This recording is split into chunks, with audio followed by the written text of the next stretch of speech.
That my alarm's on. Hi, We're live. Hey, we're what's up? Woo! What an intro. live. Like I feel like so lackluster right now. I feel like we haven't had a day off in like weeks I and know, weeks. I know. I'm pulling out the reserve energy. I know. um, That's what I'm doing too. I even haven't even had a cup of coffee today. What? This will be my first cup right here that I have brewed just for the show. Is that a Um, coffee cup? That looks like a wine glass. Are you sure there's coffee in there? it is a tumbler that so it just keeps the coffee hot. It's a steel Okay. tumbler though. Okay. It's wine, you guys. I was It gonna say, what's can. up next? What's up, Tell Nick? us if you're here because you know our numbers don't reflect as much as they should. So let us know you're here. Thank you, good. Where's your cousin Ben? Is he here? Like, where is he? Oh, so they it was my cousin's anniversary. It was her birthday. And so they went to Honduras and Mexico. And so that's where they've been. I'm fairly certain they have the internet in Honduras. I know. Well, hopefully he'll jump in here Excuse and he me, can. you should have brought us to your anniversary, sir. I know. Um, I would love to, and I don't know if my cousin, his wife, so his wife is my cousin, and so he's my cousin by marriage. right. Um, but like I'm like I don't even know if wife cousin listens to this show. I just know I he's know, might here. just be So him. so, but she should. I What's would up, love it Kel? if she did. So Thanks for um joining me over here. Kelly was over on my TikTok. You guys, I go live when they don't cut me off. I go live on TikTok before the show, like an hour before the show. So come hang out with me on my TikTok and chit chat with me while I get ready for the show. As long as they don't cut me off, which they have for like the stupidest reasons. The torchlighter is the dumbest one. What do I just don't understand that either. I mean, in regard to sounds creme and brulee, everything, and like y'all, is that's all I'm going to say. Dessert. I could be making dessert. Y'all don't know TikTok, and also you don't know what's in here. You don't. I mean, you can assume based on who I am, but that's an assumption, not knowledge. So like, one time somebody came into my live and was like, "You smoking on those cancer sticks?" And I was like, "Sure." Not going to debate you on that, sir. Not live on TikTok. I'm not. okay, you coming into my comments making baseless comment about nothing. So thank Yeah. you. How has that affected you at all, at the least? You will not mourn me when I'm gone. It's fine. I'm just posting on our last minute. There you are. We were just asking where the hell you've been. They don't have the internet in Mexico. What do you mean? Is that where you said you said Yeah, he was in yeah, Mexico, right? Mexico, Okay. yeah. I was like, did I get that wrong? Fucked it up. um, So yeah, let me do the trigger warning. There's enough of you in here to do it. Because we do want to talk about some current affairs bullshit. God. Anyway, so what's up, y'all? I'm sorry. I apologize for being a little lackluster today. We have not had a day off in weeks. That's our own fault. We make our own schedules for the most part. But here we are. Anyways, so it is about that time. You are about to get highly educated with the Cannabis Closet podcast with Canna Queen. That's me, and MJ. That's her. This is an adult content show with no limitations on subject, language, or actions. Opinions, views, and expressions may or may not be that of the hosts, their guests, and subsidiaries. If you are not sure, don't worry. We will tell you, or maybe our faces will first. It's time to get this session started. So thanks for rolling up and showing up, and we hope you enjoy the show. We have an amazing guest today too. I know, I'm so excited. Yeah, It's super gonna be excited. awesome. So we want to trigger warning everybody now. It's gonna get fucking sensitive in here. But what the fuck, America?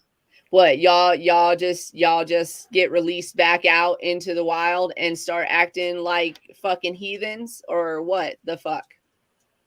I mean, like, what? I love that. Hey, listen, forgiven. That answer is all I needed to hear. I Forgiven. know, and she's Forgiven. Forgiven.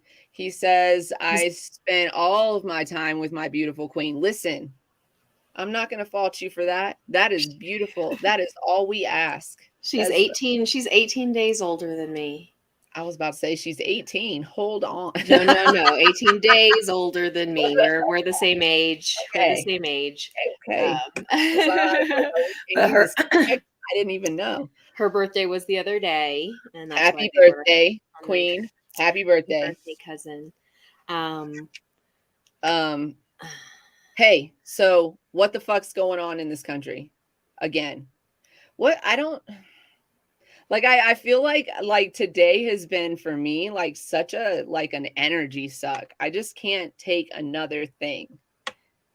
Like even things that aren't directly affecting me, I feel like are affecting me. And what are you doing over there? Me, I'm just posting on our. So you're not hearing a word I'm saying. No, I heard you. Okay. Yes, you're not feeling it. Yes, I'm hearing you. I'm hearing like, you. am I just talking out loud? No, I'm talking to the peoples. Okay, let me just yeah. get this on here. I don't know how to. I can't watch the news, right? But it's all over every feed because I am on social media, which also sucks right now. You know, I haven't been on it that much, and I haven't been in areas where there's like TVs or anything playing to know that they're. Yeah. So I saw someone's post about Brooklyn.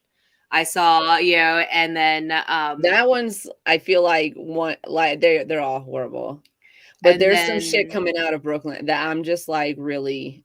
No, it was Buffalo, right? You guys, it was Buffalo, New York. Okay, Buffalo. Well, again, it was someone's post, and it was like I wasn't even sure if it was pertaining to something current or something that had been passed, or so I was a little confused, and then it was confirmed that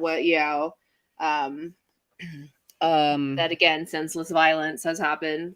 It's not senseless violence though. There's a couple problems that I have with what's going on. I had this conversation the other day. It got a little heated. We had to end it, but literally, white supremacy is a cancer in this country, and it is one of the biggest forms of terrorism in this country. One of the biggest forms of terrorism that we don't always label as a white supremacist act done by people who follow white supremacy policies or policies, talking points. I don't know.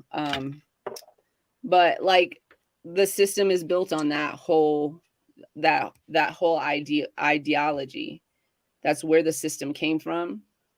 And the fact, and like it brings up it brings up not questions, but like criticisms of people who seemingly cannot handle unarmed black men, but can handle fully armed white men without putting a scratch on their head. They take them out to eat. I don't understand how you can just heartlessly take innocent lives. These people were grocery shopping. This man targeted only black people in that store. As a matter of fact, he apologized to a white guy for almost shooting him. It's like what I do understand it's because of who runs the country, but like literally, like people wrap your head around it, that it is a threat, and it's a hidden threat, but it's also an exposed threat. You know what I'm saying? Like we see it happening, but then we can deny that that's what runs the system. You know what I'm saying? Right. Actually, before we get into this, I do want to just bring our guest in. Can we just bring our guest in? Yeah, I feel like she's got a lot of input on this, on parts of this as well. And let's. I feel like a little bit this is in an alley. So I want to bring our guest in.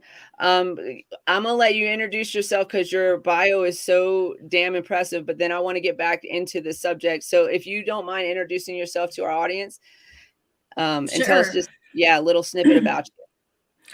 So thank you guys for having me today. And I have a lot to say about the white supremacy stuff. I mean, like, it's just twisted.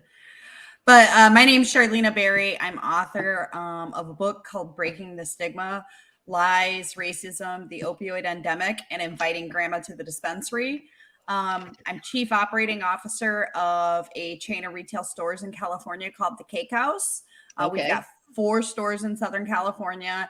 And then I run a consulting company called Cannabis Business Growth that I opened 6 years ago, and we specialize in cannabis licensing. Nice. Awesome. Thank you for that. I want to get into all of those things. So what we were talking about is the shooting. There's been 3 to 4 shootings. I saw something that said there were 3, but I don't know if it included Buffalo. So 3 to 4 mass shootings that we know about that have been like nationally reported in just this past week, just like recent, like in days of each other. The one in Buffalo is particularly maddening because I mean, it was fully a hate crime. People were targeted because of the color of their skin in their own damn neighborhood. Like, why you didn't even have to come here? Like, why'd you even? You know what I'm saying? He was 200 miles from home. Like he drove 200 miles to pull the trigger and do that. Sounds familiar. So fucked up. Sounds familiar. Sounds like something that happened, during Black Lives Matter protest. Sounds like another white kid with long arm that, like, let's I mean, you can feel how you want to feel. I'm going to tell you guys straight. I'm a progressive, and also I agree that our Second Amendment rights have value and matter.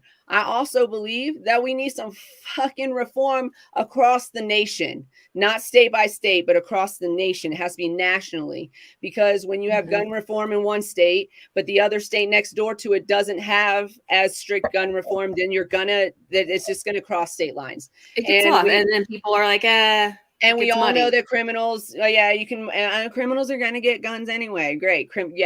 For real. Great. That's not a majority of the population is not a criminal. So majority of the population is not going to get their hands on a firearm illegally. And that's what we're talking about. So there's so much to unpack here. I don't even know where to start. Where should we start? Should we start with the fact that he drove 200 miles from home? Should we start with the fact that, he had a legally owned firearm, from what I understand, but like he used it, a weapon that is made, and it's fun to shoot. Great. Good for you. That gun is made to kill people. That gun is made to take into a war zone and to defend yourself in a situation like that. Yep. That gun is not like personal defense gun. Okay. Right. I just and then clearly he had a manifesto. He was very clear on his stance on white supremacy, and he followed a lot of the organizations, groups, people, etc.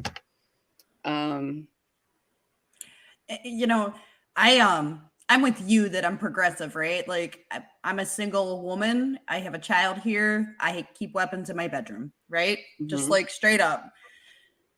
I also live 5 miles from Parkland, and my daughter is 14 years old, and she goes to school and classes with kids that were at Parkland. Her high school on Friday that she's going to next year had a driver drive through the school. That was not terrorist related. That actually was mental health related, and I think ended up unfortunate. However, we can get into that whole conversation too, right?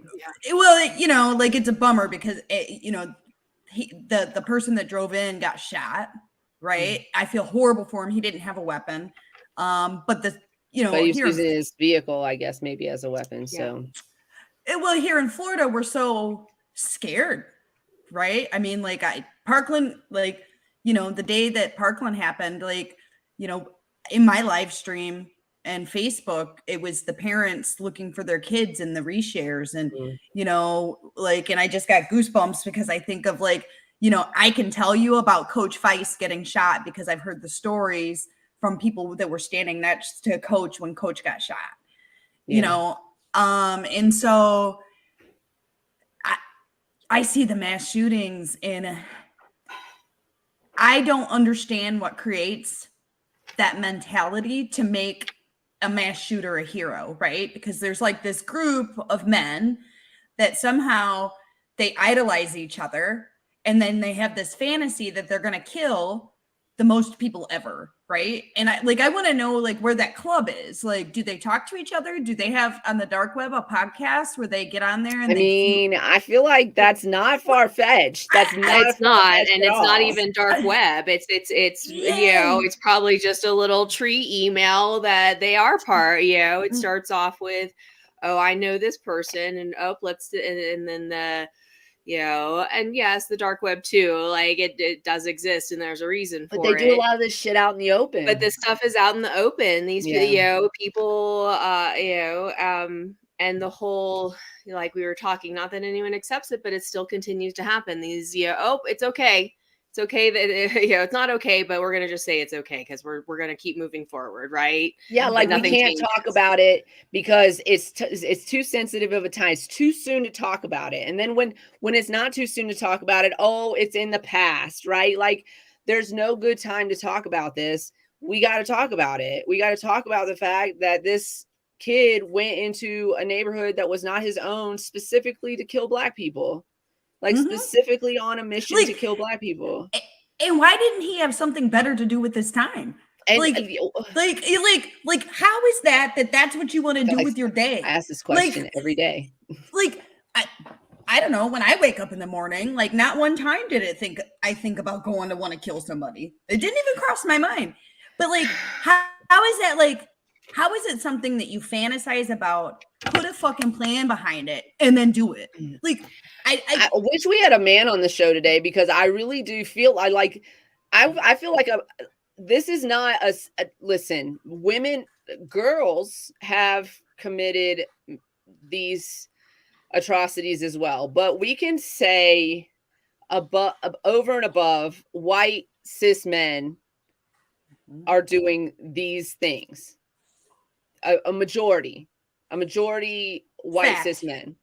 And like, why are you mad? Like, why? Like big mad, you big mad right now. Like, gun mad. I feel like we joke about, you know, not when we don't joke about it, but you know, when we say, you know, therapy, or just expression of, you know, that we were raised in this, you know, and our parents were raised in the time periods and in the ways of like, you know, we don't talk about things and we just, you know, and so now with, I think, the expansion of social media and access to information and, you know, where this dark web and people come, you know, like this, it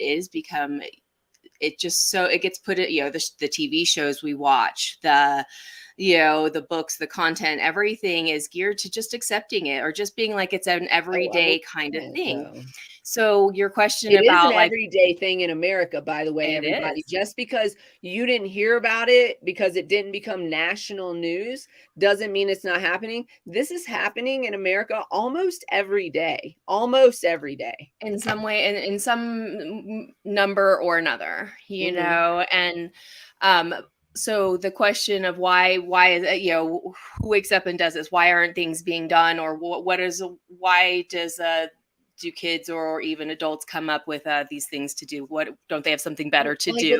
But why is it also like a specific, almost exclusively, not quite exclusively, but almost exclusively a club of white cis men? Right. So I'm trying to get at a point here in terms of like out here up in the mountains recently, some high schoolers are now being prosecuted because they decided it was going to be fun to catch a live animal and flush it down the toilet while it was alive. Oh no. And the community question is, why was it? Why did they do it? Why were they not, you know, there's a million things to do up here in the mountains. Why is this their go-to? Why? And then the discussion, that's where the discussion of mental health should come into play. yes, education of, you know what, this is bad. But again, looking at the psychological aspect of what is drawing, these people to do these things. Is it a cry? What are their cries, and why? Yeah, because is violence their answer? Yeah, because we all have mental. Listen, if you were raised as a child in the 80s and a teenager in the 90s, or somewhere in that vicinity of your age group in those places, you should be in therapy right now, like literally. And so also should your parents. I mean, literally, but it was fun. Yeah, but having I loved it back then too, but having said that, we all need therapy, whether we're in therapy or not. Women who are not in therapy, who have anger issues, are not committing mass shootings at this clip. Like I don't what is it? I mean, obviously we're different gender, right? But if it was purely like a mental health thing, if it was purely like you didn't have anything better to do, if it was pure, then women would do it too. I have like a crazy theory on it, and it might be crazy. It might not. I like crazy theories. So back in the day, right, there used to be war all the time, right? Mm-hmm. Like there was always a war. There is a war right now, but it's by far less common, right? And up until I think it's not as reported. I think we don't, like, we're at war all the time. Like, we haven't stopped being at war since World War II, actually. But I understand what you're saying. We started these wars back then that are still continuing. And we just called them different things. So we had a whole decade of freedom causes and shit, right? In the 80s and 90s. If you go back into 1800s, right, Civil War, right, it's been a long time since American men have had a war on U.S. soil, very specifically on our soil, right? Mm-hmm. You could go overseas if you've got kahunas to make it through the program and fight there. But then even before that, there was, Civil War, Revolutionary War, there was always some sort of war. On our land. If you were a man, right, and you had this desire to go kill people, there was a mechanism to go do that. Yeah. Right? You just went to war, right? And anybody got into the army back then. It wasn't like boot camp or, anything along those lines. It was if you wanted to go to war, you had to go to war because everybody was at war and you had to kill people. And it was just part of what happened. You didn't even have to be an adult if you could carry a gun. That was it. There was always a way to get that shit out of people's system, and there was an acceptable place for it, right? And so if it's this big bad genetic thing with men, right? Now it's really hard to get into war, right? You got to fly to Ukraine, you have to go to, through boot camp, or, for the most part, we're not really in a war, right? I would say that Black people aren't out there shooting white people because there's war on the streets, right? With poverty. And so they've got their own thing to fight where they're not just looking for a reason to kill for no reason. And, maybe it's genetic, maybe it's not. I don't know. In our history, never. And in our history, generally speaking, never have, because they've always been the victim, basically, of the violent white man. You go back even further, 1600s, 1500s, 1400s, right? You had some sick motherfuckers then, between the with what we've done to the Indians, what we've done to freaking, the indigenous people here. There's just been hundreds of years of some really, really awful things. And now, that it was acceptable because it was in war, right? And now there's not a war, but you might, and maybe I don't know. I'd be curious someday if somebody did a study on the genetics to say if some of these guys were, the godson of some crazy, terrorist that fought in the Revolutionary War. Go back into this space. Yeah. Yeah. I don't know. It's off the wall, but I always think of it like that is it has to come from somewhere. Let's talk about that a little bit. So let's talk about generational trauma, actually.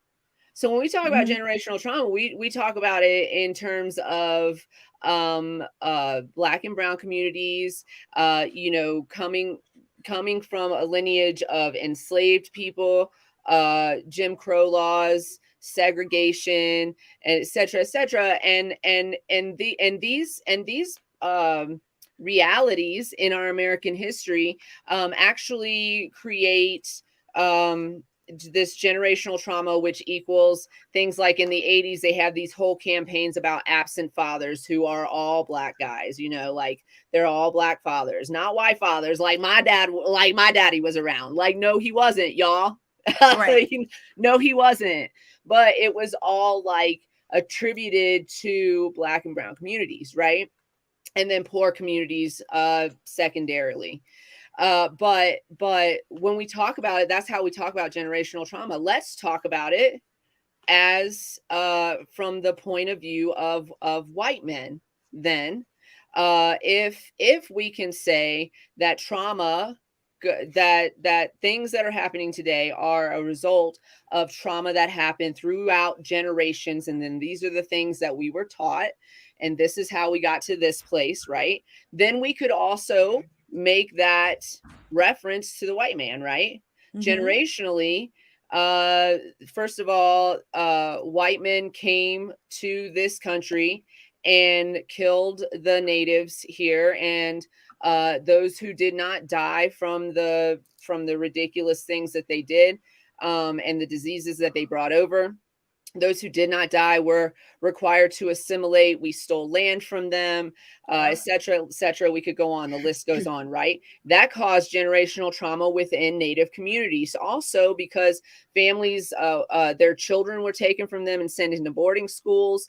They were put on these diets that they received, you know, funding and food from the government, but it was all this packaged bullshit. And then we could get into what that caused too, right? Non-nutritionists, yeah, exactly. And then so then the white man also has brought over enslaved people, right, causing their generational trauma from that point, right? And then once they were like, oh, you can't keep human beings as cattle, and you can't eradicate an entire race of people. Then they were like, oh, well, here's this policy and this policy, right? But so now so now we're at a point where the white man's actually kind of losing his footing, right? That shit's not working anymore. That shit's not acceptable anymore. They don't know how to behave when they're not in power, when they don't have control of things, right? When they don't get to abuse other people and then be like, oh, we're friends and or whatever, you know what I'm saying? We're trying to help you. We're nice. Right. So then where do they turn to their old go-tos, which, you know, worked to keep them in power in the past, but are not going to work to necessarily keep them in the place where they've been for so long. I don't know. Maybe there's like maybe we're looking at future trauma for the white man because he's about to lose all of his footing. Right. And I mean, that in itself is, you know, upsetting to those that are losing their ground, you know, and those that have been taught that that's their right or their entitlement, you know. So when we talk about our old senators and congressmen and the older generation that are still controlling our country, you know, shit, I just took my. Let me ask y'all a question on that though. Do y'all want your grandma in control of this country? Because that's actually literally what's happening right now. Anybody that's your grandma's age is retired right now. It's what's expected in the real world. Why are our politicians grandmas? Like, why? And I'm talking to the Gen Xers and the millennials here. Okay, I'm not talking to Gen Z. And you know, and not, you know, okay, and maybe not socialized medicine for them, but not for everybody else. I don't know. just a thought. That was a little evil. The same. Sorry. Because she's got a point, right? Though she's got a point, though, right? The same people that keep socialized. medicine away from us are the ones who are benefiting from it. And that's why they're still walking around here half demented, and most like they don't even know what real world looks like right now. They're still basing their opinions on what the workforce looked like when they were our age, when they were in their 30s and 40s. They're in their 70s and 80s, some of them in their 90s, y'all. This should not be happening. It should not. That is not the kind of person I want making decisions about my world. But there's no term limits, you know, like, come on, get out of office. There should be like an age limit too to being the leader of the free world. There should be like a cutoff. Like, okay, like I get it, you're still lucid at 65, but we're gonna have to like limit it there. Like if you 65, don't even run. You can't even, you know what I'm saying? Like, because they're not all gonna be like Bernie Sanders. I'm just saying they're gonna be like Joe Biden, or, and you know what I'm saying? Yeah. When we talk about losing, you know, the possibility of age-related illnesses and things happening, you know, it usually happens to, you know, like the you know, older people that are older. I mean, let's be real. We know this, right? I'm not being ageist. I'm not. We aren't. I get it. And you know what? Like literally, y'all have to work because of the things that your generation did to the economy and to what.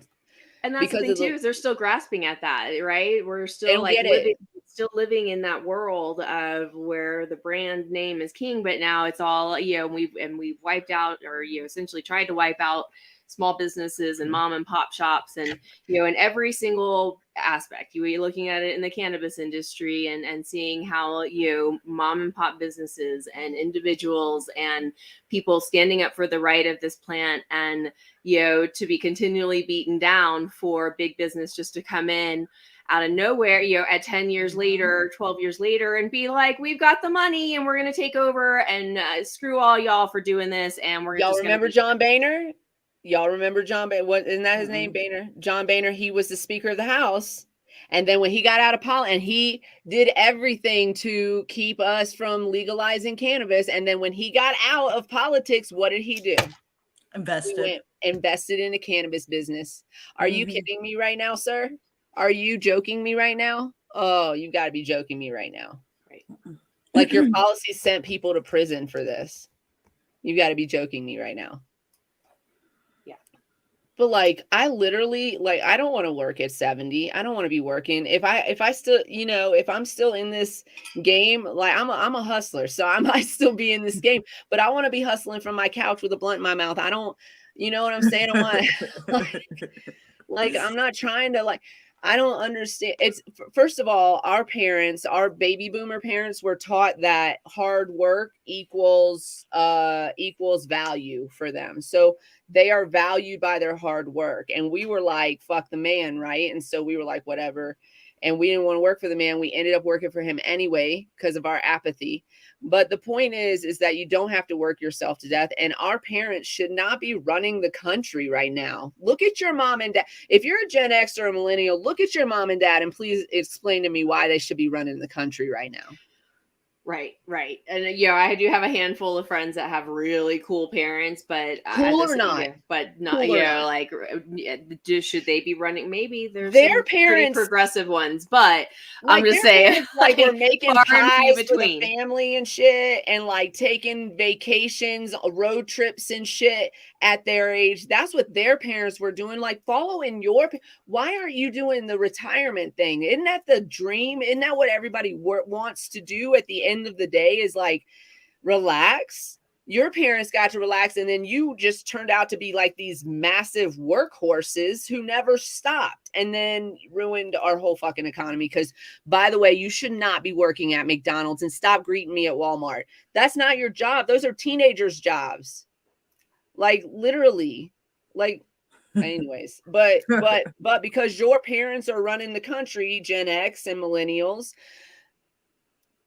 then your parents are greeting us at the Walmart entryway and asking us for our receipts so I could cuss them out and be like, y'all don't own me. No, I don't cuss them out. I don't yell at people, but you know what I'm saying? They don't have a right to check your receipt at Walmart. It's not a membership club. Anyways, moving on. back to the original, where we got kind of off track a little bit, but we were talking about what happened in Buffalo. So white kid goes in, targets, specifically targets Black people, has a manifesto, has been putting this stuff online, etc., etc., etc. I feel like somebody knew about him already. You just can't go on and on without being noticed. Somebody said something to somebody about this guy, but also arrested without incident. Not a scratch on this kid's body. A lot of times when we talk about when an unarmed Black man gets shot and killed by the police, that we need police reform, we need to educate them on how to handle people, we need to do this and that. Clearly they know how to handle people, they know how to de-escalate a situation, and they know how to take an armed man into custody without incident. So then can we just call it what it is? This is awful. I'm sorry, I'm reading the article as you're... Can we call it? Yeah. Like literally he apologized to a white guy he almost shot. He was specifically targeting Black people. And man, I read some of the bios, and if you have that article up and with the names of the individuals, I would love to share those before the end of the show. But man, I read some of the bios, and let me tell you, these individuals, regardless of this, did not deserve to die grocery shopping. But these individuals that he murdered heartlessly were doing amazing things in their communities. They were helping other people. They were such generous souls with their time, with their money, with their resources. And It's this so sad. useless human being, this useless excuse for a human being, walked in and extinguished that light from this earth. And that is horrible. That is something that we cannot stop talking about, because every time we stop talking about it, people think that then they can just ignore it and not make the things happen that need to happen. And we need nationwide gun control. I'm sorry if you don't like hearing me say that, but we need policies nationally. And this should be charged as a hate crime and as terrorism. This is terrorism. You can't go grocery shopping. You can't go to the movies. You can't go to a concert. You can't, like, what are you talking about? That is terrorism. When you can't go out into public and feel completely safe because the entire country has some form of PTSD about this. When the Vegas shooting happened, I was traveling a lot, and I happened to have been going to Vegas a few months later.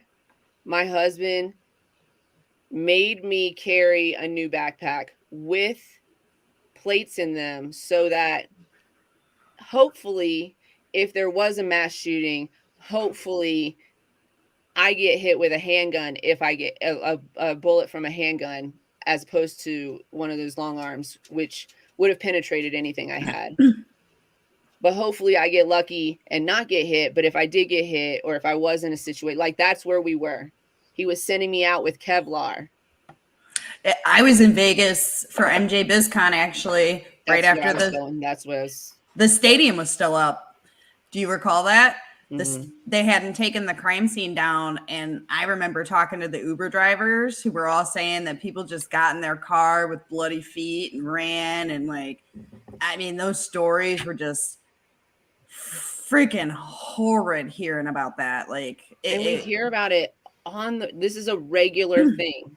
This is a regular thing. White terrorism is a regular thing.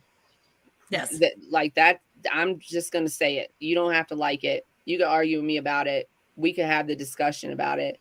But like, look at what's happening in this country. And like the second the walls come down a little bit and people start getting out into public, we're right back. We didn't have nearly, I mean, the amount of mass shootings went down drastically when nobody was leaving their house, of course, right? And so it was such a peaceful time, even though it was such a traumatic time in our history of 2 years of just being in our house and no mass shootings. So we were going crazy inside, but we weren't hearing about mass shootings on a weekly or a monthly basis? No, the whole mask conversation took over that. Yeah. Oh, don't get me We did started. have George Floyd in there, though, right? Yes, we did have those things. The cops were still doing the BLM. things, but like as far as like There was no mass shootings, though. yeah, exactly. The cops were still doing the cop thing. The cops were still doing the cop thing. If you're a good cop, then I need you to start speaking up. You might lose your job. I'm sorry to hear that. But if you're a good cop, prove it, is all I'm saying. I believe you. I want to believe you. I want to believe that you're out there. But like literally, y'all got to ban. Y'all say there's more good cops than bad cops. I mean, I just want you to prove it. And here's how you prove it: you band together. You don't just send one single person into the fight, then they get fired, right? And then the next person gets fired. Then what? They're gonna like the entire police force? Sure, I'll take it and fire the entire police force. Then let's start over. Police Academy, y'all. Police Academy. I have to say, I think that it's different in schools of instruction, because like I have to believe that there are some amazing PDs out there that teach good things, right? And I think of George Floyd, right? And I'm from Michigan, and when the BLM protests started in Flint, Michigan, right, which is one of the like worst areas in Flint, the sheriff showed up. They stood there, and then the protests got there, and they're like, we're mad. He's like, I'm mad too. They're like, well, what do you want to do? And they're like, join us. And so, to me, there's like pockets that I like to, I like to be an optimist and hopeful. And I look at that in Flint, and I can't, also, I don't know if it was in Flint. I'm not going to speak to the area that was in, but there were police chiefs and police officers doing exactly what you said, and then turning around, and their force was macing people and shooting rubber bullets at people who were protesting peacefully. So like they're on one hand doing like a news grab, right? Because the news cameras come out and they're like, the police chief is standing with the people, right? And then on the next hand, his force, the police chief's force, is attacking those same protesters that they were just standing with and getting their photo ops with earlier. I'm not going to speak to the area because I would definitely have to look that story up, but I have definitely seen those stories happening. So I just want to say that if you are a good cop, I believe that you exist. You got it. You got, honestly, showing up to the protest is not what you need to do. I would say showing up to protest is the last thing you need to do because a lot of people there don't trust you. I would say that you need to start speaking out against your own, holding your own accountable, and y'all need to form a group yourselves to hold the bad ones accountable, get them out, because they're making you look bad. They're making you look bad. And all the photo ops in the world are not going to make you look better when things like George Floyd happen on a regular basis. Like literally when police forces across America are killing people who are sleeping in their houses. Like, what are you talking about right now? Like, if you're out there, then be out there. And I know this is a big ask. But you got to risk it all. If you actually care about the people, you got to risk it all. And then that's why also that those officers that have committed those crimes should also be held accountable. Then Absolutely, then we're talking about the justice system not doing their part. Right. The justice system just being they're because who is it run by? Yeah, because exactly. Who is this run by? It's it's built on white supremacy. It's built on those ideology. So not to like bring in my book, but this is kind of a good segue because I talk about it in my book. So when I wrote this book, I was really pissed. Is the best way to put it. Is I had this little fire burning inside me. It dawned on me that we've been lied to for all these fucking years, and it was like I had to get it out of my system. Mm-hmm. And one of the things that really, when I started researching cannabis prohibition, right, it's, you come up with the Gore files, right? How much do you guys know about the Gore files? I do not know a lot about the Gore files, and I'm sure that our audience knows probably a little less, most likely. Okay. Does anybody in our audience know anything about the Gore files? You can comment in the comment section, but go ahead. I will let you. So if we go back to the 1930s, right, we have this dude called Harry Anslinger, and he's a dick. I hate that guy. Like he's long dead, can't stand him.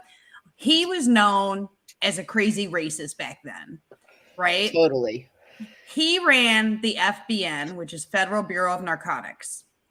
Well, that Well, was before it's the DEA, right? That was way before DEA it was even. But Before it's the FBI is what it became. Okay. So Mr. Anslinger got together with a dude named William Hearst, right? Right. William Hearst ran the newspaper companies, right? Yep. And he had investment in paper made of wood. Okay. Those two fuckers got together and basically published 200 articles called the Gore Files. Yep. Okay. And I do know. It's reefer madness, right? Yes, it is. Well, all of those, so of the 200 Gore files, 199 of them were proven not true. One was proven there's just not enough evidence. When some of these are, and they're so fucked up when you go read them, they're like, a darky with a hemp cigarette went in with an axe and raped the whole family. That darky with a hemp cigarette, was eyeballing the 15-year-old girl and gave her syphilis. Truly like crazy, obscene, bizarre. Like how could you even make it up? Like did you do that? Like what? How did you even make that shit up? Yeah, these were bizarre stories. I didn't realize that they were called that, but yes, I do know that this is what led to reefer madness. And I think that guy was also like the pastor of a church or something like that too, right? I know he led the FBN. Not Anslinger, but the other guy, the publisher. Hearst he was such a douche. I can't see him running. I want to say that he was, because he was like preaching these things to like churchgoers and stuff. So yeah, I think maybe there's another player, but yeah, there was one of those in there for that reefer madness bit. So the two of those, they published these files across newspapers across the country, right? They picked the word marijuana specifically because of its Hispanic roots. Yep. To associate it with brown people, right? And that was this was after Prohibition. Well, FBN was built for Prohibition. So Anslinger's about to lose his fucking job. Yeah. So what are they going to do now? So, I need a new criminal to persecute. And and Hearst says, I don't want hemp paper to hit the streets. Let's go after it together. 1937. I didn't even think about that link. Yep. 1937, Harry Anslinger sat in front of the halls of Congress and he testified that a man named Victor Licata in Tampa, Florida, smoked a hemp cigarette and went in and was an axe murderer to his whole family. And 1937 is when hemp and cannabis became illegal. Anslinger had a public war with Billie Holiday. Sure. Billie Holiday has a song, and it's actually real twisted if you go listen to it. I can't remember what it's called, but it's basically about why would you eat fruit from the tree that you've murdered? You've hung a black man we were just talking about this song on a couple shows ago. Let me pull it up. I'm not gonna pull the song up on because rights and stuff, but I will tell you the name of it. Strange Fruit. Yes. Strange Fruit. So he sat in the FBI until the 1960s. So I am absolutely convinced that he shaped the police brutality policies. Absolutely. And created systemic training for brutality, because then after that, you have Nixon coming along, right? And there's a dude named Jeff Ehrlicher. And there's I'm actually going to read the quote from my book. I can't, like, when you listen to the quote, let's see if I can find it.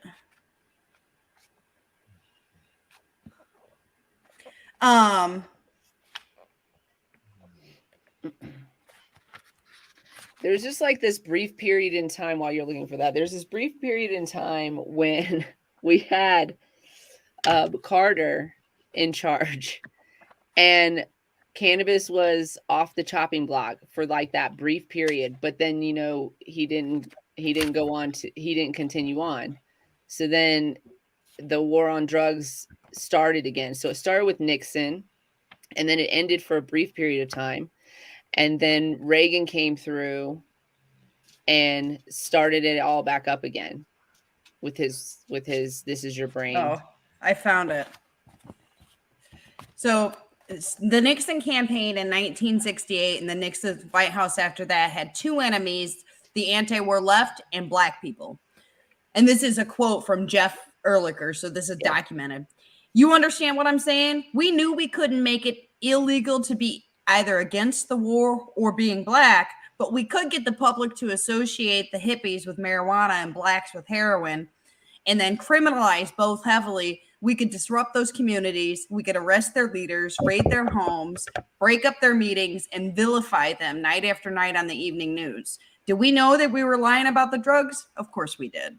Mm-hmm. Of course. Yeah. So we actually, that was that quote. We actually read that quote on the War on Drugs episode too. I remember when we were talking about that. And here's the thing: is exactly what they did. They went in, they played that plan perfectly, right? They destroyed, and we had a whole 3 channels, y'all. 3 channels saying the same shit every night. 3 channels telling us the same shit about the same people in the same neighborhoods. Yep. Literally.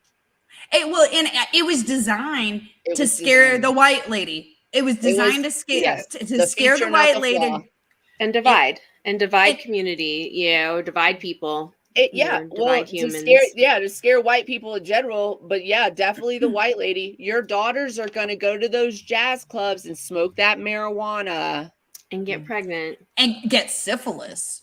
And get syphilis, get disease or get diseases or get raped or etc. She's gonna love a darkie. So they would say shit like that. They would say some crazy shit like that. And I think between Anslinger and the Nixon, they institutionalized police brutality. There's tapes of this. There are tapes. There's absolute definite proof of that. Yeah, definite proof of that. But I mean, the police. Just to be clear, though, the police were created right after the enslaved were freed. So the police, they were like freedom hunters. So they were hunting enslaved people that were leaving the South and going north where they could be free. That's where the police were actually starting. It was just a group of citizens. And then eventually, time goes on. They end up doing things like deputizing them and creating an actual police force. But it all started with the end of slavery. Yes. Otherwise they were just like enforcing their laws on each other. Basically, they weren't bothering themselves with having law enforcement to come over because of somebody stole their chicken or some bullshit, whatever. I don't know, but they weren't bothering with law enforcement until their workforce was released from captivity on paper, and then they band together to capture enslaved people who were trying to make their way to freedom. And that's where it is. And so to say, and then like we say police reform, but we can see on the millions of news channels now that we have, we can see depending on which one you want to watch, because some of them are quite skewed. We already know that. Maybe there's too much information now, but we can like literally watch them taking the kid who just killed 9 people in a sacred house to Burger King for a meal without a fucking scratch on him. And like, so you don't need reform. You know how to handle shit. I am not saying this as a brag. This is not a brag, but also I was in the Navy. I was a police officer in the Navy, and I went through military police training. I don't know if they still do military police training now, because a lot of it is like preparing for overseas engagement and stuff like that. It's not so much like going in, but still, and when we have a police force on the base, they still have to go to housing and handle things. So I imagine there's some training there. But the point I'm trying to make is that I was never taught to mistreat a person that I didn't need to mistreat. I was taught to de-escalate a situation through conversation if I could, right? And through voice commands if I could, and to start at the lowest level that I could of enforcement for handling the situation. So I would, like, for us, we were taught to just go like one level above for enforcement, right? If they're at this level, then you should like escalate a little bit just to be in control of the situation, kind of thing. And we were taught all the things. We were taught like arm bars and handling people like in close proximity. We were taught baton. We were taught, you know what I'm saying? We were taught those things. And our firearm was like really taught to us as a last resort. It was used like, this is a last resort. You will have to use this sometimes, maybe, but it's a last resort. I don't think there's any different training happening right now, but I do think that the institutions are allowing for things to happen, and they're not holding the people accountable, and they're making their whole police force look bad. Like, you got to hold the people accountable who are doing the actual crimes. Just because you're a police officer, you're supposed to be held above reproach, which means that if you commit a crime, you knew better than to do that. And it doesn't matter if you're wearing the uniform, and you can, like, I will tell you this. This is just like full honesty and disclosure. A couple of the phrases are problematic. It's better to be judged, right? But better be judged by 12 than to be carried by 6. That is a common quote that we hear as military police, or as people who carry a firearm for our job. Things like that, where if you can explain it in court, then you're good to go. Like, you need to be able to articulate your case in court. Mm-hmm. Right? Things like that are said to us. So if I can explain it away in court, it's cool. And that's the mentality, right? But we have generational trauma, because we sat in front of those TVs and watched that. As for me, as a white American, watched that, believed it for some time. My friends were different that I had, because I grew up in a kind of like an area where a lot of military or retired military families were. So it was just like, I grew up next to Latinos. I grew up next to Black people. I grew up next to everybody, right? But also, I'm watching on TV that these bad things are happening. They're not happening in my neighborhood, so we're good to go. Not the people I know, but the bad ones on TV, right? So that's what we were taught, that there are bad ones. There are bad ones of everybody. Yeah. Like, my dad was a bad one, like, what? Yeah. Oh, it's I grew up with it in my house, so like that shit. We didn't have cable and we didn't have TV, and that was in my neighborhood. So you know what I'm saying, though. But it's so infuriating. It's so infuriating. The news was so convincing that I think it also convinced the community itself that that's who they were. We were just talking about child psychology and how when you tell a child that they're bad, you're such a bad kid, you're such a monster, you're such a little demon, right? They will cater to that. They will become that. They will do the thing. They will always be in trouble. They will always be doing something that, because that's the attention that they get. It's a psychological thing. And I think too, it doesn't matter I think at some point, it doesn't matter if they do something good, because they'll always be told that they're bad. Right. Exactly. And essentially they just believe everything that they do, good or bad, is bad. Yeah. So we see you 419. So with that though, then same thing when you go into Black and brown. Oh, it is 4:20. Your dog is alerting us to that fact. It's almost 4:20 on the West Coast. So if you got them, light them up, because her dog just got real excited about 4:20. They let us all know. Yeah, right. It's coming in about 10 seconds, I think. But what I was going to say about that, y'all light your blunts, because I'm going to finish my point. But what I was going to say about that is that when you're damned if you do and you're damned if you don't, then why not just be damned if you do? You know what I'm saying? So when we talk about Black and brown communities, you will go to prison for this. You will go to prison for this. But you will also get pulled over for not having this, and you will be harassed for not having this. And you might be arrested for not having this, right? So you're damned if you do and you're damned if you don't. So I'm just going to do it, right? So I feel like it's a little bit like they were so convincing that it convinced everybody that this was a fact, when in fact it was not a fact. Right. It was not a fact. It was not a reality in everybody's life. It started becoming reality in everybody's life because of the way that people were treated, even when they were not doing the bad things. Does that make sense? Am I making sense?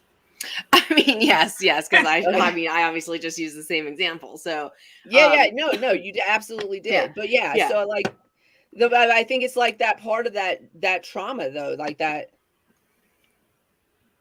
And is it? I guess the question is that because we know, then how as a society do we change these things? If we're all finally recognizing that mental health and is needs to be discussed, and that traumas have been labeled and are now talked about, whereas before it was go drown it in alcohol, go drown it in drugs, and then we'll just talk about that you were trauma. You just had a bad life, and sorry about you. Not that there were things that led up to the things that I think we're generations from getting to that, addressing as a society generational trauma for all communities. There's been a couple times I want to talk about the opioid endemic. Thank you. I can't say it, but okay. I was typing it and still went to go into was still spelling it wrong. And I was like, I do want to talk about that, because I feel like it relates to what we're already talking about. We talk about things like the war on drugs. It wasn't just cannabis, you guys. It was like they went after they like introduced drugs into these communities and then blame people for having addictions. Drug addiction is not a crime. I'm going to say it every time. Drug addiction is not a crime. Drug addiction is not a crime. People should not be in jail for possession. No, sorry. No, for personal possession, people should not be in jail and in prison for that. No, that's not a crime. Using the drug, who is it harming besides the person? Like literally. Right. Now, if you go do some jackassery while you're on some drugs, that's different. Then you should be held accountable, but it is not. But also, we should definitely address the possession thing. Like, lots of people are in prison for possession, nonviolent possession, and then they got mouthy with a cop, and the cop you don't get respect for wearing a uniform. We are not in this not 1952. I'm sorry, Barney, whatever the fuck. I don't know. No, that's not how it works. It's not how, I don't have to respect you. That's not part of the law. It's not the law. Yes, great terminology, MJ. But what the reason I want to talk about is because I say we because I'm a white person. I'm just going to take accountability for all the people that did this bullshit. But we introduced these drugs into Black and brown communities, into poor communities, and then arrested them for possession, right? But now rich white ladies are dying and getting sick and getting addicted. And now we want to address, how can we help you and how can we make sure that you get into the proper treatment, right? Because this is now like crossed over into a white lady problem. Still poor people and people of color get less attention for these things and are still targeted for being bad people, for having an addiction. But yeah, let's talk about that a little bit. I would like to hear your take on that whole situation. Well, so I realized in the 70s and 80s that drugs were systemically leaked into communities to get them addicted. right. That stopped circa the 90s. And then a very wealthy white family came along named the Sacklers, and they took heroin and they stuck it in a pill. And they got their study through the FDA in 9 months and said it was not addictive and it was safe, and started a public campaign to flood the market with opiates. When she says flood, you guys, there's a couple documentaries about this specific thing. Mm-hmm.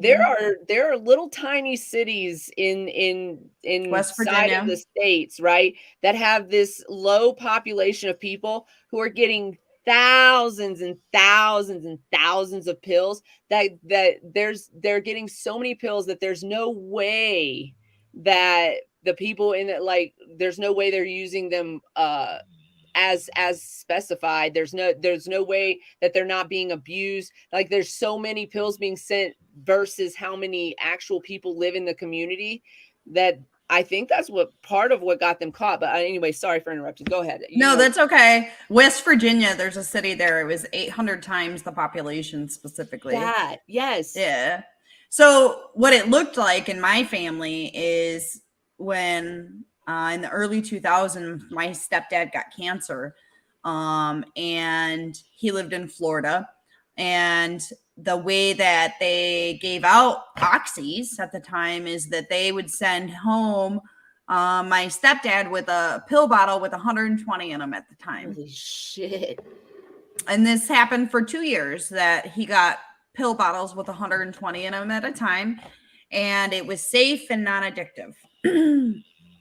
And that's so what if you watch Dope Sick on Hulu, that's one of them.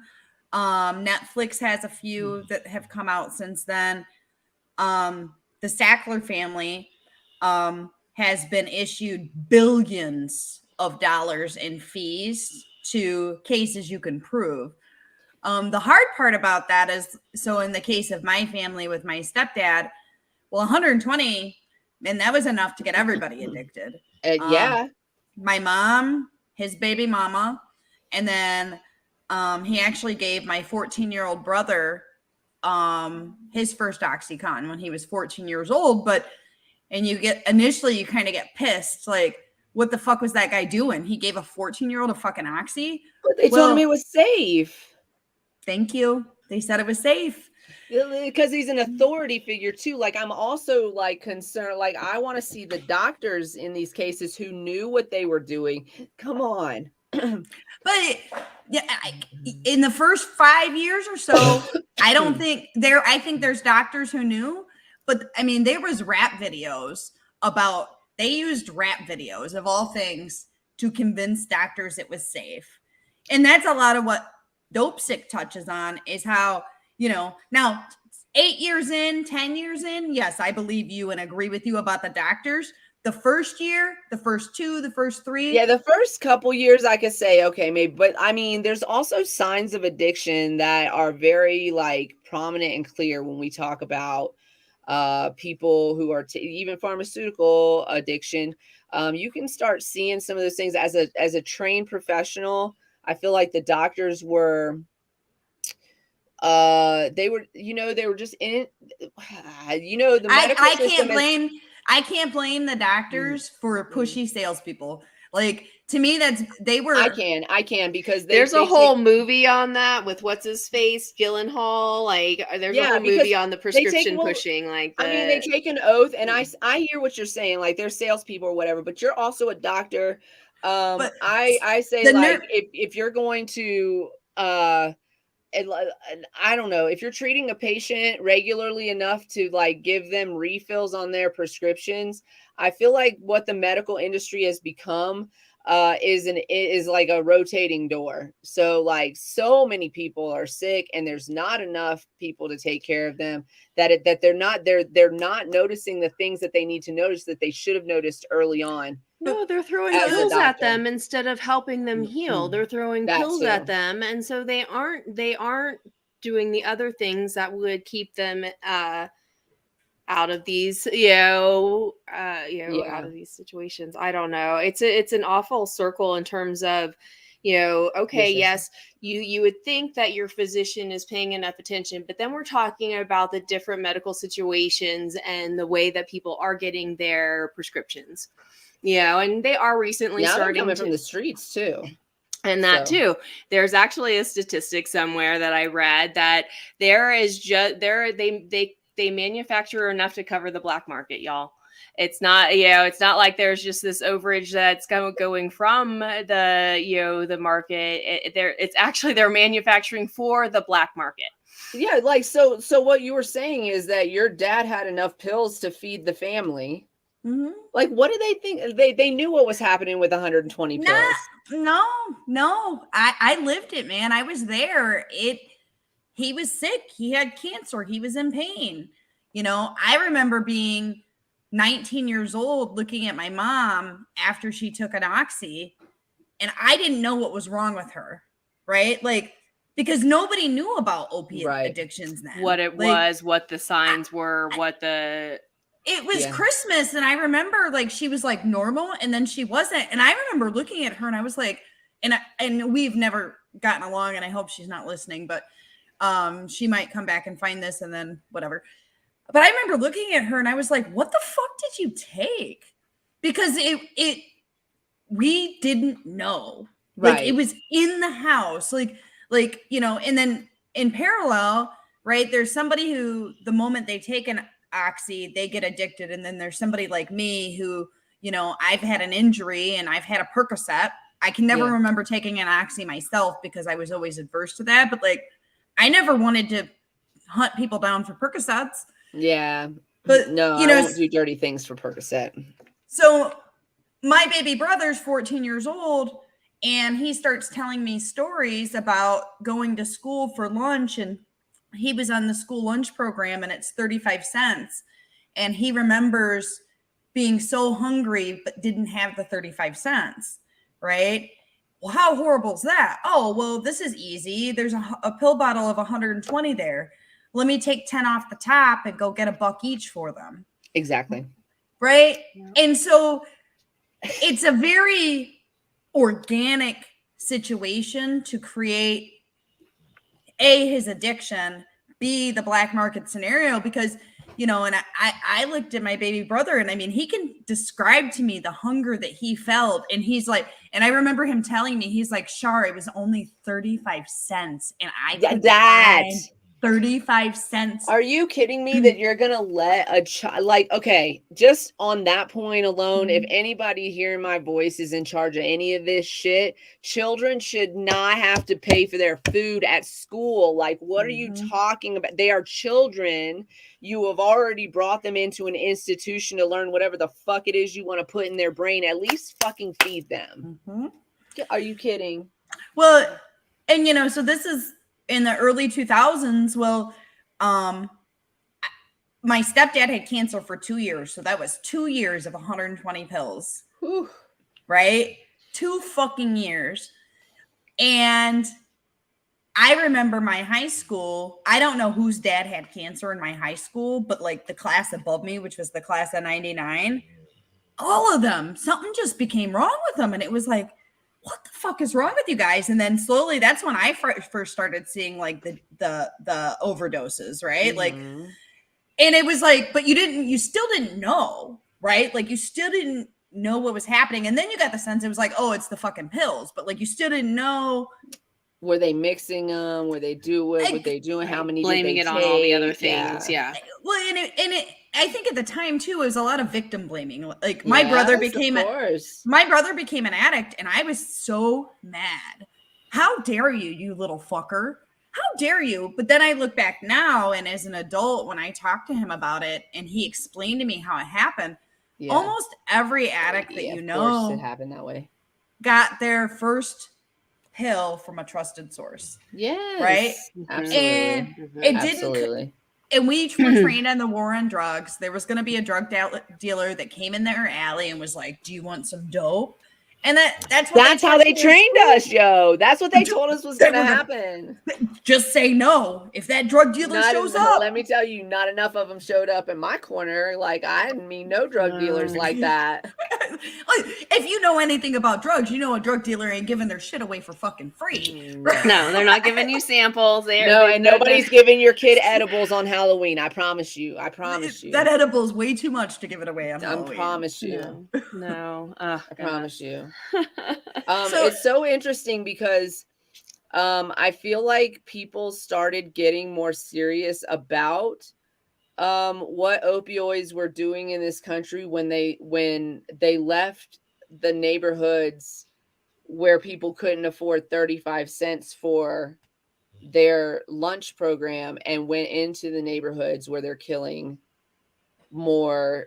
Like now, like this wasn't just given to your stepdad, but this was also given to like Susie Homemaker up the street who has some form of cancer, right? And she lives, and they have good health insurance and good, like they have money they don't care about a lunch program. Their kids don't eat lunch programs, right? You know what I'm saying? Like, that's when I think that people started like perking up and paying attention, as is the case. Well, I want to say that it took, based on what I've read in the history, it took about 10 years for them the police force and the doctors to finally catch on to what the Sacklers were doing, right? Yeah. With these, the West Virginia story with 800 times getting in, and the Sacklers were so rich that $5 million fine. That's a price to doing business. Fuck that. That's 5 cents that some of us can't afford, right? So it's only been in, I would say, the last 5 to 6 years that there's been an honest crackdown. I think that's because the public started noticing it. Like, no, man, she wasn't like my sister is addicted to that. Like, this is the thing. And she got this from her doctor. I think people started noticing that, like the public wasn't, I feel like, and I will always feel like this because I'm a Gen Xer and I do not believe in the system. I don't believe in the man. I can't get behind that by year 3 or 4, the doctors weren't noticing that their patients were like highly addicted to this thing and coming back for more and more pills. And they were just giving them to them because also the pharmaceutical companies were paying them for whatever they were like, they're selling. Yeah, they got, so I'm sure it was a whole system. Like some doctors may have been a little naive to it, but a lot of them were in on it. A lot of them were in on it and making a lot of money and living in these yachts and houses. But the thing is that their wives started becoming addicted to this shit. Yeah. I mean, I know the police force in my state is who picked it up in the state of Michigan to hold the doctors accountable. There was definitely the pill doctors. You can search and find lots of pill doctors. Yep. When I at least where I come from, in the research that I've done, because I've studied it very closely, it was definitely the police force that, in my hometown, they went to the doctors and had a big conference, and it was like, you guys quit fucking putting it in the system. Right. It's everywhere, and I definitely, there are doctors that did pill mills, and then there's also the definition of pain changed in there. So medical professionals say that you define pain on a scale of 0 to 10, right? Yeah. And used to be that a medical professional and a nurse put you, if you were at a 3 to 4, you were fine. Yeah. Somebody lobbied to change the medical profession, the tolerance for pain to 0. So it's all part of the lobbying efforts. You get to have no pain whatsoever. And then 45. That's just not a realistic thing. Well, and so that's part of the reason that the pill mill doctors were justified in sending it out, because by the medical definition of pain, they were supposed to get a patient to 0. And so how do you make the moral judgment between at addiction and 0? Because according to your oath, yeah, but you get to know your patient. I mean, I don't know if you're treating your patient and giving them prescription pills. I think that you but should. They're not. They're not taking that. That's the thing. They're not That's taking the thing. the time.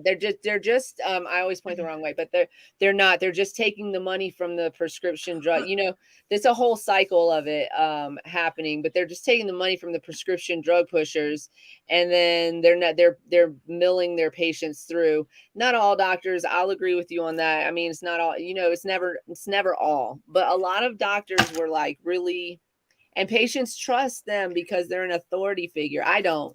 And doctors would have continued to do it had, again, deaths not started to the rise. And then, now they're looking at it a lot more in terms of the systems. They are, and my practitioner is very serious about it in terms of what she checks when a patient tells her what they're on. She runs them through the system to see how much their doctor's prescribing to them, because it's on her to, her qualifications. Yeah, Canada doctors do better. In lieu of, and yes, and that's the thing is our practitioners need to be doing, our y'all need to be paying attention too. If I'm going to 3 different doctors because our healthcare system is bullshit, so I have to go see now a therapist is out so I'm going to see a therapist, but that's not covered under my healthcare, but whatever. And I'm seeing this doctor for this thing, but whatever, we could go through the list. If I'm seeing 4 different fucking doctors, one of them has got to notice that some shit ain't right with me. Like, I think the 2000s, the internet was just born, right? There wasn't a big database to know how many doctors you were going to, and then I don't know. I mean, I was there. I saw that shit. It's like, the physicians don't talk to the pharmacists. The pharmacists don't talk to the other, they're not, they should be looking at the prescriptions and saying this would be adverse to take with this, but they're not, not in all cases. My pharmacist did that the other day, though. She stopped, I was just getting 3 pills. I was getting, one was a Valium. And then the other 2 were I don't remember what they were called, but they were to basically knock me out for like a dental procedure, as I was awake, but I wasn't awake. So she was like, hold on, have you taken these together before? And I was like, I've taken these before for another dental procedure, but I don't take them together. I take them a day apart. And she was like, okay, I just wanted to make sure you were clear that these are going to knock you and I was like, yes, we're very clear on that. Like what this is happening. And that's good. And that's thank goodness that she does that. She did it for me. She does it for other people. Right. And that's the example of the reform that's happened. Yeah. As a result of the opioid crisis, right? These are reforms that have been put in place because those checks and balances weren't there. Yeah. And I love hearing that that's happening, because I can tell you in states like North Carolina, right? Deep South still, old white fuckers running the place and no legal weed.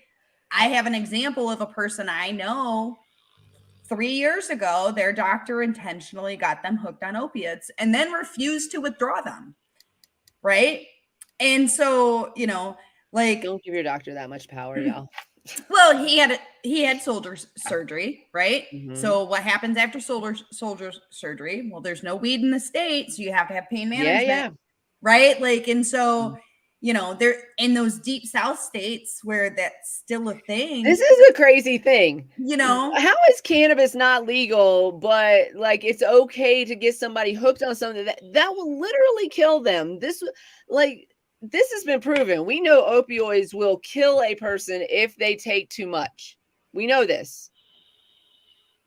What? Mhm. It's because it goes back to that story about a man who owns a newspaper making his paper out of wood as opposed to making his paper out of hemp. It's all about the money. You got to follow the money trail, right? So, well, and let's not. Okay, so how do you get off opiates? Oh, hey, we got this addiction problem. Let me create Suboxone. I don't know what you know about Suboxone. That shit's the most evil fucking shit on the planet. And literally, it's just a replacement for the opioids so that you're not getting the pills anymore and it's a liquid dose during the day. And that's where all these pain management clinics is it like a controlled dose and then you have to like go into the and you clinic? have to piss. You got to take a piss test, and then after so many days. And if you have cannabis in your system, forget about it. They'll stop treating you immediately. So that's real good. That's real good patient care, by the way. Well, and the Suboxone clinics were definitely created by the greedy ass doctors, right? Of Because course. those are the ones that said, you know, and that shit was $13 a day, right? And Suboxone clinics. But then now everybody ties this opioid crisis to the overdose deaths, right? The overdose deaths have exponentially increased since in the last 3 to 4 years, right? Last year was the biggest year ever at 108,000 deaths. If you listen to the news, is that by state or is that by whole country? The whole country. Okay, thank you. So if you listen to the news, these opioid related deaths are despair deaths. They took too much because they were so sad because they were stuck at home. No, they didn't. Okay, sorry. So what started to happen is, so now there's this control factor on the Sackler family, right? And Purdue Pharma, and there's controls in place on the pill farms to where they can't overprescribe. So what they do is now our lovely friends outside of our country and other countries that like to funnel in illicit drugs have decided to start creating fake pills. And when they create the fake pills, they cut it with fentanyl. Of course. And now people are dying again from fentanyl. That is the actual cause of these 108,000 deaths is fentanyl poisoning. Mm-hmm. And now they're still busting people for weed. Fentanyl pills, fake pills are getting ushered in because all of our real pills are no longer on the street. Right. Yeah, fucking who? And I can't afford it, and I can't get a prescription from my doctor anymore, or I can't afford to get a prescription from my doctor anymore. Mm-hmm. And so, poof. I'm allergic to codeine also. So now, and what you'll see, they finally, in September of last year, the FDA finally acknowledged it. They issued something called the One Pill Kill campaign. And I saw my first billboard this weekend about fentanyl, but there's not this massive public awareness campaign about how toxic every street drug is. 2 months ago in Connecticut, the black market weed they were getting in Connecticut, people were overdosing because they laced the black market weed with fentanyl. See, this is when I would agree that we can call it illicit market instead of underground market, because underground sellers are not trying to hurt their people or their patients or their consumers. When you're lacing your flowers with some other bullshit, that is just to do harm. And those are very illicit circumstances. You know, you could only feel that if there's another country that's funneling in black market drugs that kill a large percent of the population, that there might be some sort of act of terrorism occurring there that's not being addressed. I agree. You know, there's some, especially when it's like we talked about this when we talked about like the illicit vaporizers too, that are cut with things that you're not supposed to smoke, and they're made with components that are not tested for things like lead and things like that. So that's why we always say, know your grower, know your dispense, whatever, what your source is because damn. They're finding, I've talked to people in recovery, and when somebody comes in, they'll tell you their drug of choice is meth or cocaine or opiates, and they're finding that despite their drug of choice, they're all testing positive for fentanyl. So that shit is literally in everything, and there's not this large awareness campaign. And you know, because I have this book out and I talk about this, I have my girlfriends that call me with their 16-year-old kids. And like, I literally was on the phone with my girlfriend the other day, and she was telling me about something that happened to her son's friend. And I was like, you know, I really think that you should have your child carry around Narcan. And that's like not a thing. Like, and like, based on what I know and the number of overdoses that I've seen in the last 2 years, it's more than 2 hands. I can tell you, here in Florida, it's a huge problem. We're port. I live in Florida. 2 hands is what I can tell you about on fentanyl deaths. Your child should be carrying Narcan, right? Yeah. If they're inclined to, you know, make choices, and they need to be aware of what can happen. Absolutely. When I was 16, I fucked around with stuff. You know, I didn't try my first bump of cocaine until I was like 22 or 23. But like, I mean, that's what you do. It's what you, but now just weed. Weed is gonna, you know, could potentially be laced with it. You know, when we're talking about a synthetically, you know, manufactured drug, seriously, and it's as strong as heroin, and you know, and it's being used to replicate and replace. It's like, what? Yeah, no, I mean, listen, you guys, literally know your source. Like, literally, if you didn't get it from a regulated situation, which we've already had this conversation about how regulated situation isn't always on the up and up either, when they're telling us about flower recalls a year fucking later. But we could, God, don't get me started about that again. But if you're using an underground source, is that source your grower? Know your grower. Know where they got it from. Know your grower. I don't like when we go to other places, I definitely have grower sources. I don't just have like a person. I can get you something. Okay, that's cool. But like, I know who grew this. I like know this person, right? And I pay extra for that. I don't fuck around, right? So be careful out there, because this is really happening. Fentanyl deaths are happening, and people are like not using fentanyl intentionally. No. I mean, I've seen it so much. I have a name for it: fentanyl poisoning. The reason that I was so pissed off when I wrote my book is my little brother was 90 days clean and sober. 90 fucking days. And he went to an AA meeting, and he got a Valium at a fucking AA meeting. Oh no. That's the last place you should be picking up anything. And it wasn't an opiate. He thought he was fine. He thought he was okay, and he laid down and he didn't wake up. And he was 90 days clean and sober. So, you know, what I tell you, like the rage it came from, of how he got addicted, the racist fucking roots in it, the fact that this isn't addressed. I can go in Florida and they have these stupid public campaigns about cigarettes, and the newest one is that if you smoke, your legs are going to fall off. Fuck you. Like, stop telling us lies about things.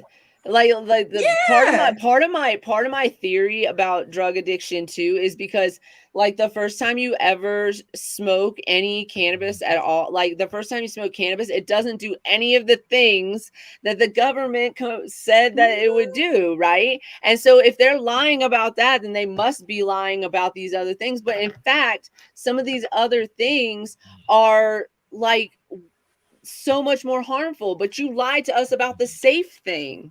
Well, and after my brother died, I remember like 3 weeks later of like when it all just like hit me, and I remember walking around my backyard on the phone, and I was like, and they fucking lied, and they lied. I mean, and it was literally this, I mean, part of the title of my book is lies, and there's 4 big lies that we've been told. But at the time, for me, because it wasn't like he was on something. He was clean. He was 90 days clean. He had made it out. You know what I mean? Like, Yeah. and so there was like a lot of times that I expected the call, and that day was not a day I expected it because he was fucking clean. You know, we made it through withdrawals. We made it through the shakes. We made it through like all the bad stuff. Right. You know, so the shock to the system, so I published the book on the 1-year anniversary of his death. And here I am, it's 14 months later, and I still can't do this with people without this, because it's like, that's how mad I am about it. That's how much it hurts. And then, you know, I hear about all these other people 2 weeks after I knew somebody else, and then I know somebody else. And, you know, some of this is a Florida thing, right? Like the port is right here. And so it has tremendously more that comes in. But I also found out the weekend that my brother died, the state of Maryland, I think it was, had issued a fentanyl warning. So there's some states that actually issue fentanyl warnings to like warn their population, and Florida's not one of them. And it's like, it's almost like you can, like, if you know enough people and something bad comes in, you know, it's a good month of just drop. And it's fucking crazy. A girl that works for me 2 weeks ago, her sister with crystal meth, you know, yes, her sister was a meth addict. And 2 weeks ago, and that was Michigan. And it's very, very real in my world. And so, you know, I'm mortified that weed's not more accessible. Yeah, it should be, absolutely. Lady is, and that it's criminalized the way that it is. You know, while people are prospering on it, you know, there's still such a high contingency that don't have access to it and that are still in jail for it. So people who made laws against it, who like made laws against it, who are profiting from it now that they're no longer lawmakers, and put people in jail, like you said. Yeah, like, what are you talking about? And why are you putting him in jail when we had 108,000 young people die last year? 108,000 of people that, you know, arguably they throw them off as trash. They were drug addicts. They were this, right? Like, they literally throw those people out in the trash. There is a motherfucker responsible for cutting it. There is a dude that sits there and fucking, you know, cuts that shit into the pills. Why are you putting fucking people in jail for marijuana or hemp if you go to Georgia, right? I just heard of some big hemp freaking thing in Georgia, when there are people dying from motherfucking fentanyl and there is a drug dealer behind it. I know how this works. And a government behind it. And a government behind it. Yeah, it's all funded. Yeah. It's crazy to me. It's all about money. It's all about who's going to make money. So if they can make money outside and they don't have to legalize it for everybody, but the rich can get involved and leave everybody else behind, that's what they're going to do. And that is exactly what they're doing. You see politicians who rail against cannabis reform, cannabis legalization, and I was going to say reform, but no, legalization, and then get out of politics and go own businesses, $1 million businesses. Like, what are you talking about right now? I cannot stand it. We had a guest on the other day, which I intend to bring back, Stanford. Hey, he's going to come back. He is running for, what is he running for again? Public county council. He's a public defender now. He's a public defender now, and he's running for a seat that would help to create some of these laws or have input on these. So it's like a county commissioner, but it's not. I'm sorry. Right. Yeah. Well, we're going to have him on again soon. But where was that thought process going? We were talking, I've lost my thought process about it. Well, while you want to wrap around, I wanted to kind of use this as a segue into another part of what you do, Shar, about your cannabis business growth and Yes. the work that you've done in big business and big industry, and how you're seeing the cannabis industry as a fledgling industry, still new and being fighting for acceptance. How does this become while again, we're seeing lots of people make a lot of money on it, while also seeing people being left behind and trampled. What, just want to kind of get some input from you there. Yeah, it's tough. So my consulting business specializes in getting cannabis licenses. I have submitted for 160 licenses in the history of my career. It's a lot. California, Georgia, Illinois, California, Michigan, Massachusetts, New Jersey, Ohio, Oklahoma, Utah. I've been doing this for a really long time. A lawyer taught me. I quit my job. I met this cool lawyer, David Kotler. He's my mentor. Taught me how to write these apps, right? I was smart. I know how to write, and I've been very successful. I've had my fair share of, I don't work for any Curaleafs of the world, right? I can tell you that. None of the MSOs. I've had my share of operators that are definitely bored with money and pay me to get all my license, and I do. I have also had my share of social equity individuals. In my book, I actually do a piece on Betty Mitchell. She's a graduate of the Sacramento Core program, and is just this, man, she's such a badass. Like, I just love her. Like, her family's from Alabama. She works as a social worker. She, put up all her own money for her license. And is one of the few social equity programs that I've seen that's like successful, where, she's thriving in it. And her story is beautiful because actually her uncle in the 1960s was a professor at a university in Alabama.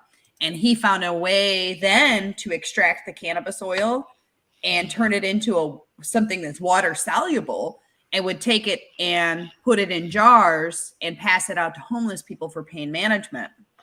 And to me, it's such a beautiful telling story of the message of the plant, because, black and brown people, black people in particular in Alabama, did not have access to medicine in the 60s. And the fact that her uncle was that smart and that kind to know how to provide medicine to his community is beautiful, right? Right. So I do this big feature on her. Do I feel that big money is fair? I don't. I think it's such a bummer to see big money come in and eat up all the small businesses. Oh, I remember my point now, though. Thanks for bringing us back to big money. I'll remember it now. Go ahead. I went to G4 Live this weekend in Las Vegas, and it was fucking kick-ass, right? And Snoop Dogg and Travis Barker and Mike Tyson and all these like players there, right? Curaleaf paid for the whole party. And they had this bud tender ceremony that was so awesome because that honored bud tenders and not like big money. The mom and pops that were there as vendors were so awesome to connect with. It was like such an intimate situation because the mom and pops were there. Mm-hmm. But I know who paid for the party, and like, I don't like that they paid for the party, but man, it was a good fucking party. Right. Yeah. So it's super tough, I mean, sometimes you just gotta be in the place to make the social connections as a person of the industry, no matter who's throwing the party, right? Right. The big industry is going to be there, right? We know it. And so I guess take advantage of. But like, there's things like what's happening in Missouri right now, where a lot of these big money dispensaries have supported, continue to support legal Missouri, which is really, really not good for Missouri as far as the civilian population is concerned, as far as people getting into small business in cannabis is concerned. Legal Missouri is not the way to go, but it is going to likely be on the ballot, as opposed to a legislative option that was being discussed but has yet to be voted on. So, which would have been more friendly to the individual as opposed to the corporation. So we just have to like watch out to make sure that we're not supporting those types of businesses monetarily. They have enough money. Why are we going to put more money into somebody who's going to spend that money into a corporate regulatory system, right? It's going to be good for corporate. It's going to be good for MSOs to come in, but not for the mom and pop, right? And not for the patient. So, and I think there's some states, and Missouri is a good example, where the only thing license caps are good for is big money. Because I like California and Colorado because there's not the license caps in place. Oklahoma, depending on the county, just to be clear, but depending on the city, a state overall does not have that. You're right, correct. Yeah. I mean, you have 800 something operators in retail, I think, the last check, whereas like Missouri gave out 193 licenses. Yeah, they're keeping it low. Yeah, and the only person who pays for that at the end is the consumer.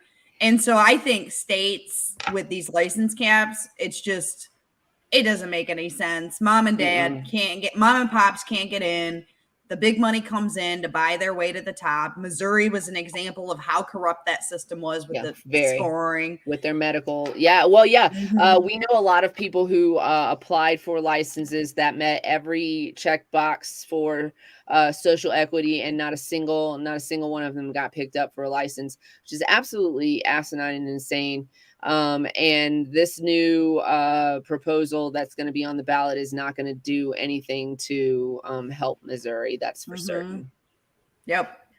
And once the regulations are in place, everybody, it's very difficult to change them. I like to tell people that because vote no. Just vote no until they bring you what you want. Like just I know that's a hard pill to swallow. I feel you on that. No pun intended on that. But I understand that. I understand that like cannabis is absolutely necessary to be legalized across this nation. But also, if it's not done right, it's going to hurt your community. It's going to hurt your program. I always think I've been talking about this a lot lately. I think it's the feature, not the flaw, that they create these programs that don't work. And then they go, see, I told you so. But like, you didn't give us the foundation for it to work. Don't settle for less. That's right. Don't. Now they're blatantly giving you shit and telling you should accept it. You should take this because you should take this shit. Because eat my shit sandwich. Eat my shit sandwich. And so, Missouri, make sure, like we've talked about this. We've had a show about this. We'll continue to talk about it as everything approaches. But reread and understand that legal MO is not for the people and for the existing legislation. So don't do it. Review what you were told and know that you were possibly lied to at some point if you signed that petition. Do not. Yeah. That part too. If you're from Missouri and you signed that petition and they told you that it was legislation from Ron Hicks, if they told you that it was going to benefit the people, if you were lied to in any way to get you to put your signature on that petition, retract your signature. You have the right to do that, and you absolutely should do that. I feel like that's the next plan of attack right now, as far as the people who are fighting against legal Missouri are concerned, is that they're going to challenge the signatures. Some of them were gotten. A lot of people reported this on like some forums that I follow too, but a lot of the signatures were gotten under false pretenses, under a lie, on full lie. So if you feel like that was you, You can take it back. And some of the verbiage, it does sound great. It does sound good. But again, it doesn't mean that the whole thing is good and that everything in it is good. There are the things that that good wording is overshadowing are the things you have to be aware of. And so I think we're planning on trying to have Ephraim and Ron on again, very soon. For an actual full conversation. We've been we got to do a little impromptu, which was cool. And so they came on just I was like, you want to come talk about the news today? And they were like, yes. And I was like, I love you. It was awesome. Yeah, it was very awesome.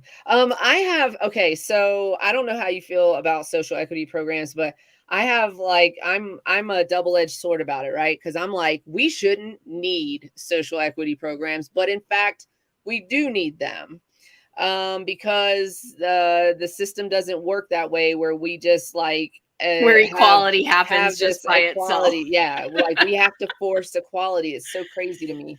To me though, these social equity regulations are always such bullshit. They leave a lot of people out. There's still no, I guess what we would call reparations. I hate that word because everybody has a negative connotation of it, but paying the communities back that were affected by the war on drugs that you're making millions of dollars off of, billions of dollars off of now. So no social equity program is kind of written in that way where it benefits the actual candidates.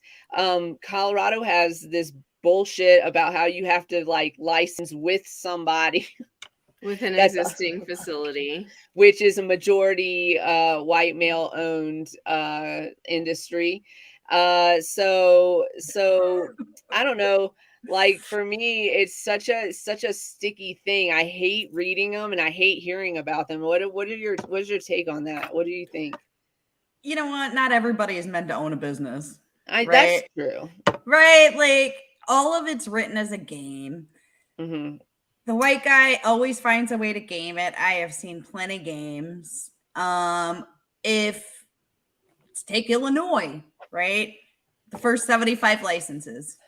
Giving 75 people the chance at running a business. It's not fucking social equity, right? And that's not even touching how fucked up the program was, right? I could go down the whole list, but anything that has that small of a number attached to it, I appreciate the spirit. Right? It's not even spirit. Oh, it's what Audrey, right, what Audrey's saying about what we were just talking about, hey, at least we gave you something. I feel like the shit sandwich. You're right. Yeah. And if you can't get a license, get into ancillary. Oh, we'll give you a license for security work. There's nothing wrong with any of those things. There's nothing wrong with doing so. We need security. We need ancillary businesses. But what I feel is a lot is that these clauses, or a lot of the regulation, a lot of the cost associated with each license, depending on which license it is, it's like a hierarchy, right? Of what can you afford to get into the regulated industry? Oh, you can't really afford a dispensary license. Sorry for your luck. If you want a dispensary license, you can own one with that white guy over there. But if you want to own your own business, how about a security license? How about you be a delivery driver? You want to be a delivery driver? It's this hierarchy of power. Again, there's nothing wrong. We all need a delivery driver. We need janitors. We need all of those. There's nothing wrong with those businesses. But what I feel it's putting people right back down. But they're oh, you can't actually your people aren't be able to choose that. If that's what they choose, great. But make all of the licenses accessible to all of the people and let them choose what they're if I want to own a dispensary and I think I can run a dispensary, then I'm going to run a dispensary, right? It's just you don't have this in any other, I mean, there are other industries that kind of do this a little bit, but a lot of industries, you could just get into business for yourself and just kind of do it, which when people don't qualify for regulated license, right, then they end up doing an ancillary business outside of the regulated market in order to get their piece of the pie. I just feel like it should be more accessible. Right. And not everybody's meant to run a business, you know, That's like I wasn't grown up enough to run my own business until, you know, mid-30s. We are in our 40s right now. But we have the Like, opportunity to do so. And without, you know, but also, you know, again, as women, we would have some kind of programming like, oh, we're a woman-run business. You know, people look at it differently or give those, you know, possibly, not always, Also, you know, I'm just saying. Also, we weren't allowed into a lot of the spaces, even in the beginning of legalization. Women were not common to see in grow spaces before there was full legalization, in those underground spaces that we're providing, but also during you know, even now you see this is a majority male area of the industry, right? But women are starting to show their worth in there. We are gardeners, we love the plant. So I'm gonna listen. I'm gonna pause for a minute because I wasn't gonna address you today, but I'm really gonna put you back in timeout. You got to stay on subject in the comments, or I'm gonna put you in timeout because what you're saying is nonsense right now. Yeah, it's not on topic. If you are don't listening argue to with what me we're about saying, like, come on, listen to the topic and comment accordingly. Accordingly. We're happy to have these discussions. We have had discussions. So thank you so much. Let's get back to what is the cake house? Can we just talk about this real quick? You know, for the next time we visit California. I want to know that. I'm intrigued. Yes. Hang on. I've got cake everywhere. My water bottle with my book. Cake house right there. So in my consulting company, I have lots of clients, and I got a call in 2020. I was just getting back from a vacation. It was some dude. He's like, "Hi, I heard you do applications." Yeah, I do. He's like, "I want to open a chain of retail stores." And yeah, they all fucking do, right? Yeah, they all do. And sure. He says, "I've got 3 locations right now. Can you do the app?" Yeah, man. And I honestly, it was kind of like it was a funny conversation because I literally like just back from vacation and I was unpacking, and so I was like just not ready to like be bidding work. Like you would think that I would be, but like anyway. So I ended up working with this individual, and that was our first location in Wildomar, California, and we applied and we won. And this team just kept bringing me more and more properties, and I'm like, holy shit, like nice. like you know. And if you know the game and licensing, it's all about your real estate, you know.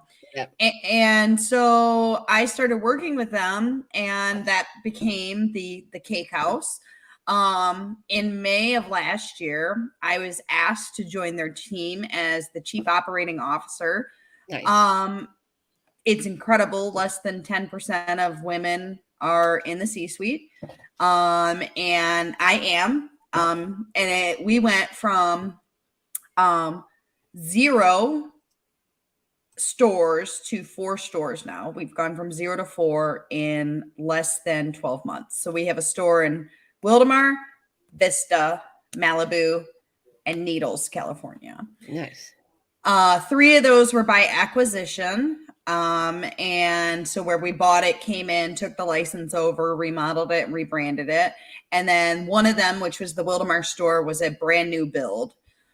So the team that I'm with, they're super aggressive. They're all guys. They're a great group of guys. They let me as a woman be in a seat in a position of power. They listen to me. They take my feedback. I get to do things like help design the customer experience and, you know, design the interior of the store.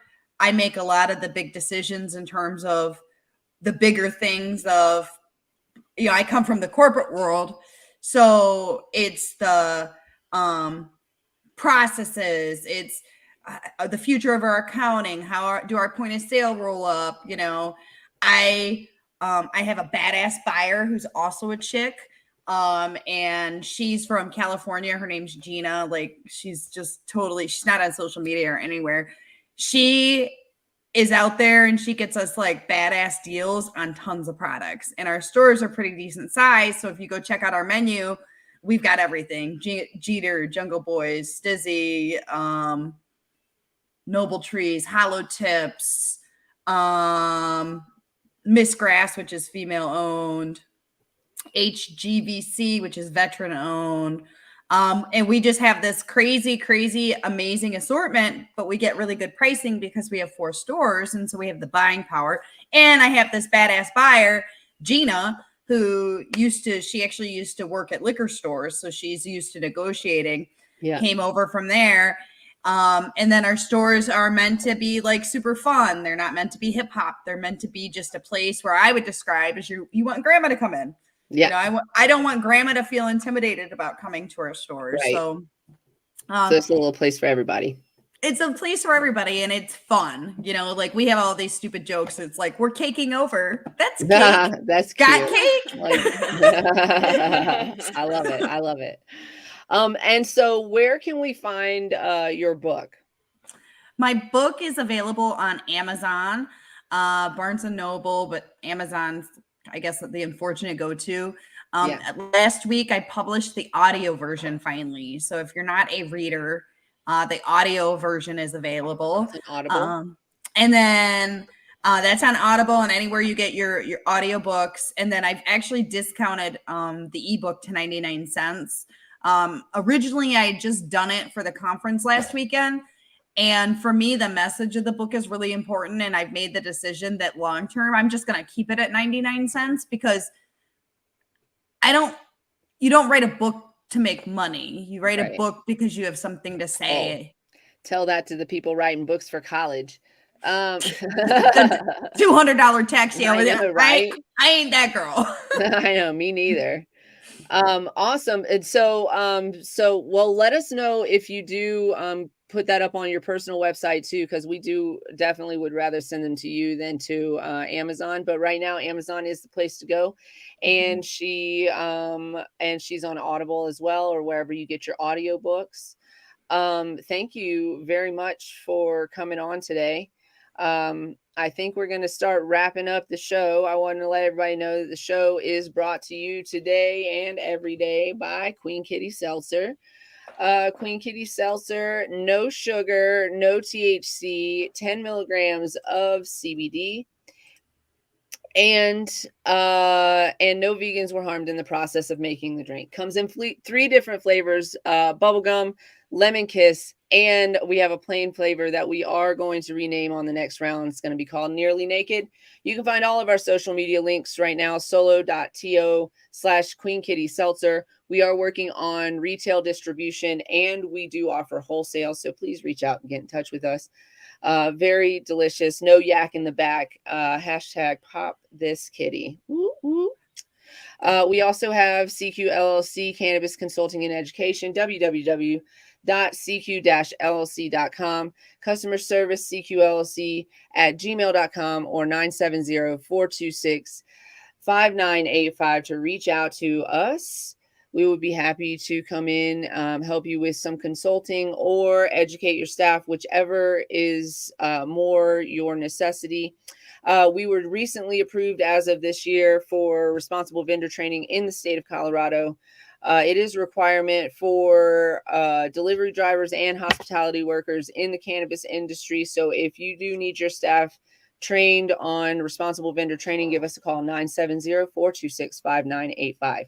It's not a requirement for everybody else, but it could act as a mitigating factor to any administrative violations. So it is a good idea to have your staff trained.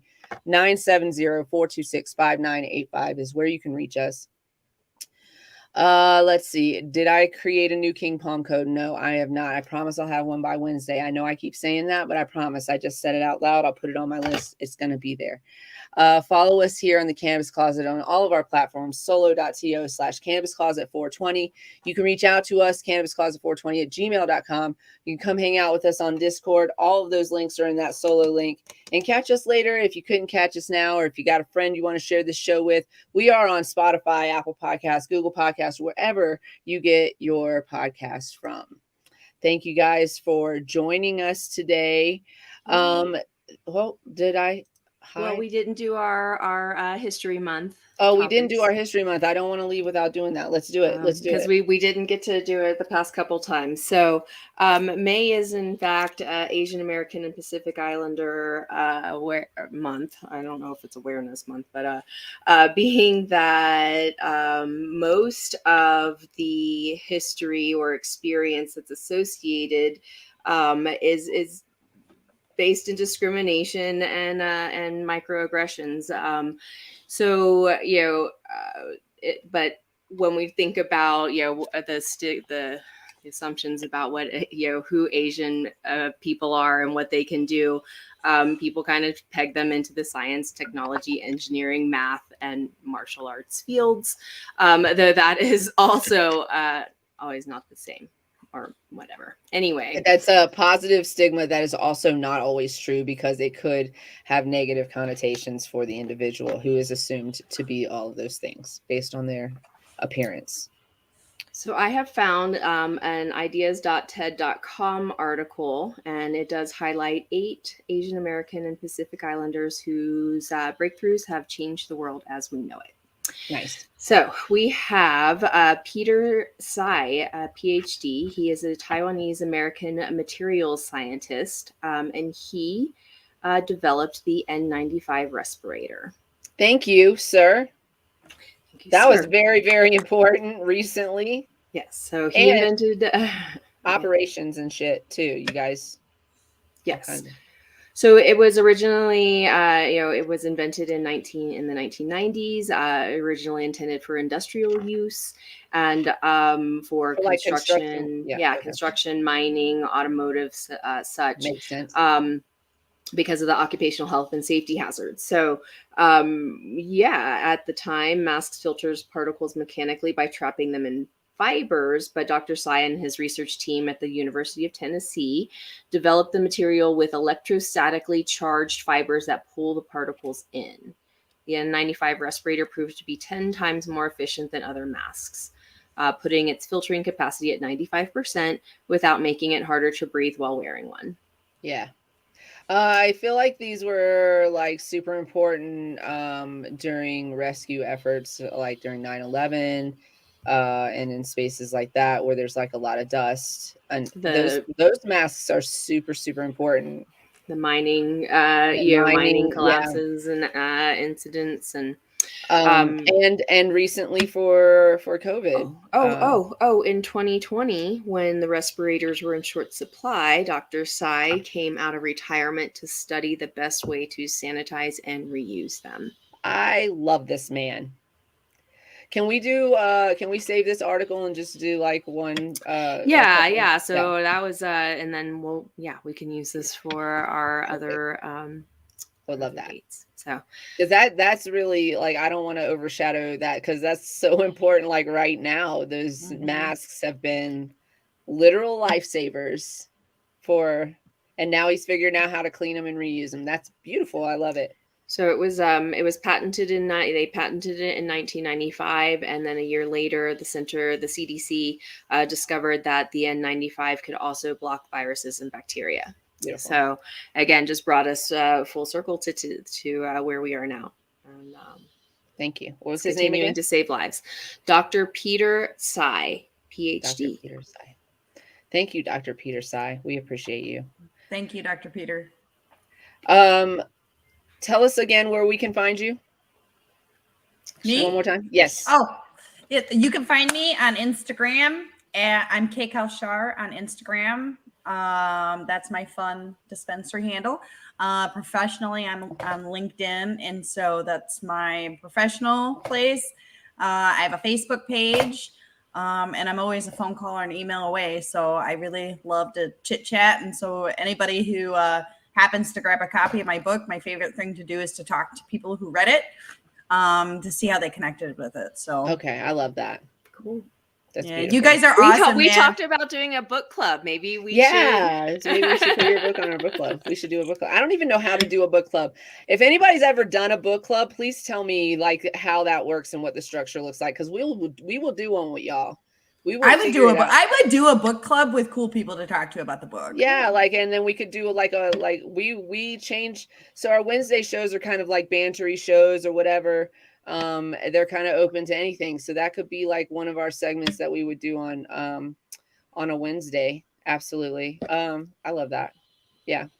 Or we could 2022 it and pick a passage and talk about it for some book instead of like the whole book, because our attention spans this. There's this commercial where there's it's like an insurance commercial, like Geico or something like that.